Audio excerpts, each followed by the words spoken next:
யோகா செய்கிறதுக்கு முன்னாடி எதற்காக ஓம்காரம் சொல்லணும்? ஓம்காரம் சொல்லணுங்கிற ஒரு சடங்கோ பக்தியோ அல்ல. எதற்காக ஓம் சொல்லணும்? நம்ம யோகா செய்கிறதுக்கு முன்னாடி பலவிதமான சிந்தனைகளே இருப்போம். அந்த சிந்தனையிலிருந்து நம்ம உடலை கவனிக்கக்கூடிய மன ஒருமைப்பாட்டுக்கு வரணும். அதற்காக ஓம்காரம் சொல்கிறோம். ஓம்காரம் சொல்லும்போது உள்ளங்காலிலிருந்து உச்சந்தலை வரை இருக்கிற அனைத்து செல்களையும் ஒரு அதிர்வலை ஏற்படுத்துகிறது ஓம்காரம். அதனால் இந்த அற்புதமான ஒரு பயிற்சி ஓம்காரம்.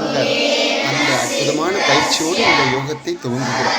ரெண்டாவது சொல்கிற இந்த சுலோகம் இந்த உலகத்துக்கு ஒரு வரப்பிரசாதமாக இருக்கின்ற இந்த யோகாவை முதலில் ஒரு புத்தக வடிவில் எழுதி நமக்கு யோகத்தை தந்தவர் பதஞ்சலி முனிவர்.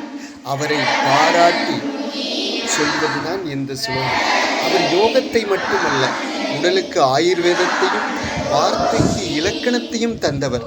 முதலில் இது மனசுக்கு யோக சாஸ்திரத்தையும் உடலுக்கு ஆயுர்வேதத்தையும் வாக்குக்கு இலக்கணத்தையும் தந்தவர் பதஞ்சலி. ஆகவே அவரை போற்றி பாடும் ஒரு சுலோகம்தான் இந்த சுலோகம். இதை சொல்லிவிட்டு கைகளை முன்னாடி பின்னாடி கட்டி முன்னாடி குனிஞ்சு மரியாதை செலுத்திவிட்டு யோகாசனம் செய்